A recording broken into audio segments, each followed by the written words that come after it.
Hi, I'm Alex Cosper from SacTV.com here at the American River for another Riverside chat.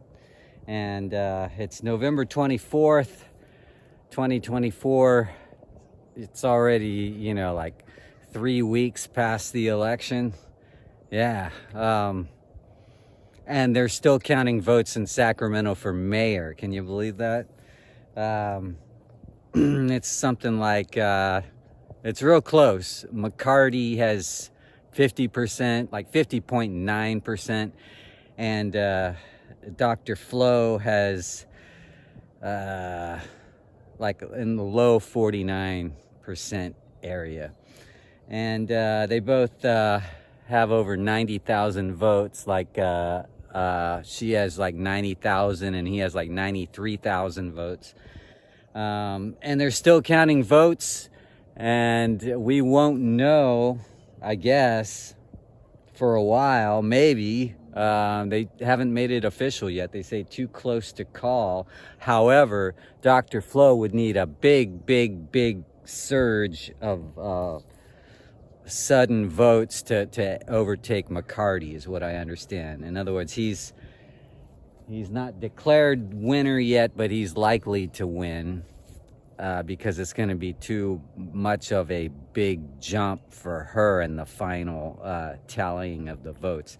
You might ask, well, didn't we know election night? How come we knew the national results on election night, but not the local results in Sacramento until like not even 3 weeks later after that? Well, it's because it depends. Do you believe in polling? That's what it is. It's just Associated Press is calling it based on their projected polls. That's what happened on election night. Every state was that way. They would, sometimes call a state as soon as it closed the polls and just gave you their projection. Like if it was just too much of a landslide, they would just call that candidate. But if it were within a few points, then they'd let them keep counting. So basically you get poll projection numbers on election night. Those aren't the official results. In fact, on election night, Trump was beating Harris by a landslide in the popular vote, like 52 to 47%. But she closed that gap since then. So it's not quite the landslide people thought it was. It's more like a 50 to 48 vote. And it could even get tighter. They're not done counting the national votes yet. They will certify the Sacramento vote count on December 3rd. So by then we should know for sure who the next mayor of Sacramento will be. But keep in mind that the mayor is not a strong mayor. By that it means the mayor does not have like the same kind of power as like in a city. Like I think San Francisco the mayor has a lot of power there, not just one vote out of a dozen. Like here, it's you're part of the city council if you're the mayor. In Sacramento, the actual boss of this city, within the city limits, is the city manager. Okay, it's an unelected position. So it's something that you got to think about, that it's more of a ceremonial celebration is what the mayor's race is, because the mayor only has so much power in Sacramento. In other words, the mayor can't the mayor can't set the city budget. That's what the city manager does. Anyway, it's kind of a bizarre election because of the way the media covered it. And I always call them big, dumb media. A lot of people think they got it wrong. Like they were projecting Harris was going to be the winner. And the polls slanted that way is what a lot of people think. But actually the polls, a lot of people don't understand polls because big, dumb media never describes what polls are really about. And every poll has a margin of error. The standard error would be 3 points. But, you know, there's other factors that determine the exact margin of error. But they all stayed within margin of error. You know, I remember on election day, the final polls for the popular vote, I know, which doesn't count, right? It had like Harris and Trump tied like at 49. Some polls had one or the other at 49 to 48. There were some polls that had it like 50 to 48. But they were both within like 3 points on most polls that I saw, like national polls, and then you take a national average of those polls, and then it was all within margin of error. So big dumb media never explains margin of error, that every poll has a margin of error that's understood from the beginning, that it's a plus or minus 3 points or whatever they're saying. Okay, an example, like it even came down to the electoral vote with the states. Like Trump won all the swing states. You know, there were like 7 of them. And some of them were supposed to be blue, like Wisconsin and Michigan are typically blue, but they went with Trump this time. Nobody saw that coming, I think. And Pennsylvania was supposed to be blue but went red. But those were within margin of error. Trump only won by like a point or something in those kind of states. And in the one state where he had a big final count, not final, but so far, a big lead, was Iowa. And like the final poll that came out in Iowa was saying that Trump was up 47 to 44%. Well, the result was within margin of error because Trump, even though he got 56%, which was a 9-point jump, that came from the undecided column, see? A lot of people either didn't tell you who they were going to vote for. They didn't tell the pollsters who they were going to vote for, even if they already decided, or they just didn't know, okay? That was in the final week of the election. Okay, so he got 56% in Iowa, and she got 42.7% in Iowa. When the poll had shown that she would get 44%, that's within margin of error, and that Trump would get 47%, but there was like 9% undecided, and he grabbed all of that. So anyway, the race turned out to be a lot closer than they thought on election night. And so it makes you wonder, are they going to kind of ease back on this mandate stuff, like, you know, or calling it a landslide? He only won the electoral vote by like 42 votes. Okay, that's not really a landslide, even though he beat her by like 100 votes or whatever, because there's only like 538 electoral votes. But that was actually a pretty close race. It came down to a few small states is what it came down to as far as the electoral college. So no, it wasn't this major landslide. Although when Biden ironically beat Trump in 2020, because people thought Biden was too old and sketchy even then, like kind of brain dead. That was kind of a surprise that he actually won by a large popular vote margin, like 6 or 7 million votes or something, whereas Trump only is leading Harris by like, I don't know, 3 or 4 million. Whatever it is, it's closer than what Biden was over Trump. That actually was kind of a landslide, like 52 to 47%. But the media didn't treat it as a landslide. The media loves Trump, even the ones that act like they're against him. They love that he brings them ratings, and that's what they're about. So they'll focus on him all year round, like 4 years straight, even when he's not the president, and pretend that he's in power. And so that's what happened, is he got all kinds of extra massive media coverage, just like in 2016 over Hillary Clinton. She outspent him. She spent like $1 billion, just like Kamala Harris did, and he didn't spend anywhere near like a billion, and still won both times. Now that tells me that the campaigners got it wrong. They got their messages wrong. In other words, Kamala Harris, she put out some kooky TV ads that just didn't go over.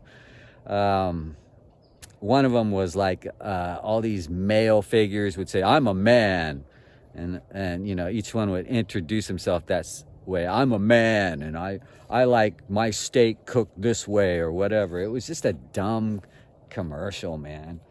Anyway, it was just a commercial that made it seem like it was based on stereotypes, you know, the kind of stereotypes that are outdated from 30 years ago.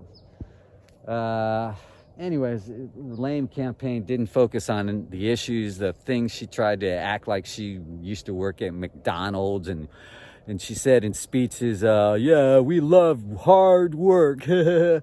No, the people who get rich in this country, it wasn't from hard work. It was from making the right investments, either in the stock market or in real estate.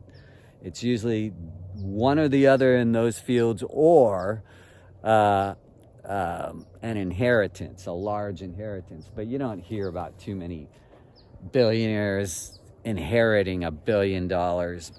It's more like they had several million dollars, put it in the stock market, and then it expanded. You know, that's what happened with Elon Musk, who turns out to be like the guy who silenced a lot of critics. Now that he's on Trump's team, and even though Trump is like not into green spending, like he wants to cut green spending, he still wants to help his buddy Elon Musk, who of course runs the green company Tesla. But it's hard to say where that's going to go, because a lot of times these relationships fall apart right after they begin. A lot of people quit their cabinet posts like within a year of being appointed. It's happened many times with every administration. A bunch of people quit, like in the first few years. So it's hard to say who's going to stay. Is RFK Jr. going to continue to be on the Trump team for 4 years? That's hard to say, because they don't see eye to eye on the same type of stuff when it comes to regulation. You know, it's going to take some regulation to get the food industry right. You know, in other words, get all these toxic chemicals out of food. The reason they're in there in the first place is they somehow help the profit margin, either with artificial taste or whatever, or it's a preservative or whatever. There's all kinds of lousy chemicals in conventional food. Organic food still has some of the pesticides in it and stuff, but it's supposed to be like 95% pesticide free. Oh, and nobody's talking about these issues. That to me is one of the biggest issues. Food, the food we eat. How come that's not a top political issue on TV, on national TV? Oh, I know why. Because the sponsors of all these networks and network programming, they're the big food companies, the big processed junk food companies. Yeah, it's not hard to figure out. Same way with pharma. Why was pharma pushed on people during COVID when that's never happened before? Like, why was this vaccine considered the answer when it turned out to not work? Like, you had to have 4 or 5 boosters or whatever. And plus, people got COVID anyway, including Biden and Trump after getting their shots. Neither of those guys are health experts. I thought they were both embarrassing the way they handled it. In California, Newsom, he flip-flopped. But he was caught not wearing a mask at sporting events. So that meant, okay, he doesn't believe in this mask theory garbage. The masks didn't work. Dr. Fauci even said so in one of his positions while he was flip-flopping, back and forth. But I think the first initial thing he said is masks, nobody should be wearing masks. And then he changed it a few days later. It turned out there was a mask shortage, and that's why he kind of lied about it. But he lied about other things, like he said that, the U.S. government did not fund gain-of-function research, in China, and turned out they did. And the firm even admitted it, that was funding it. That we were lied to about so much stuff by big dumb media and the government. Both Trump and Biden failed on COVID. So I'm curious what they come up with in some kind of investigation. You know how they do, like, the Warren report is supposed to tell you what happened with the Kennedy assassination, even though all it really was a big the Warren report was just a cover-up of what happened. Like, what I'm saying is not a conspiracy nut theory. RFK Jr. Knows what happened. The Secret Service did not protect his dad the day he was shot in California, running for president, nor did it protect his RFK's brother, JFK, president, November 22nd, 1963. There was no Secret Service protection at all. I mean, there were bodies present, but they were like zombies because they had partied the night before, which violates regulations. And of course, the dumb Secret Service driver of the limo stepped on the gas he stepped on the brake instead of the gas when the shots rang out. So that ensured that the president got killed in the kill zone. And this idea that it was a lone gunman, that falls apart when you take into account the evidence that has surfaced since then that big dumb media ignores. Big dumb media still goes with the Warren report, just like they would go with any report that would, validate the establishment. And big dumb media is there to support whatever their narrative is. And, that's how you end up with this big dumb COVID problem of emphasizing the danger and fear. Like most people who died in that incident didn't die from COVID. They died from like pneumonia or something that COVID triggered, in which they were already over the edge. People with comorbidities, that already had life-threatening illnesses, they were the ones who died during COVID. Okay, some people got the shot and died right after that, like baseball star Hank Aaron, and his family tried hard to keep that out of the news, or to lower the speculation that the vax might have killed him. We don't know, because Pfizer, the company that's guilty of a felony before that, of massive marketing fraud, they set a record for that. It was like $2 billion, and then that was broken. That record was shattered by another pharma company, Purdue Pharma, over the opioid crisis. And they were fined like $8 billion for their reckless marketing of opioids. So yeah, the pharma industry needs regulation that fixes it, not deregulation that lets these greedy guys do whatever they want. Okay, they're out to make lots of money off these drugs and vaccines, okay? It's not fair to the public that doesn't have increasing income. A lot of people don't care because they're getting by. So they didn't complain during the election about the economy being as bad as it is. Yeah, the stock market's doing great. I've told you all about that. I like picking stuff that wins. And for a while, that was solar energy companies. But it's hard to say because now Trump is in and he might defund solar. You know, these companies get government subsidies and tax credits. So he might take that away, and it'll have to be some other type of company I make money off of. But anyway, yeah, the stock market is not the economy, and that's all big dumb media focused on, was how good the stock market was doing. And that's just like elites that control that market, and they're trying to bring people aboard just from the regular mainstream to try to trade with them, and in the process trade their money away to them. Is usually what happens. Okay, but you have to learn the tricks of trading like I have. I still got a lot more to learn before I become really good at that, but I do win at most of my trades. But again, the economy's lame, man. That you can't just use that as, oh, look how great Biden's economy was. It wasn't, man. Neither was Trump's before that. Trump is who started the trade war with China when prices started to just ping upward.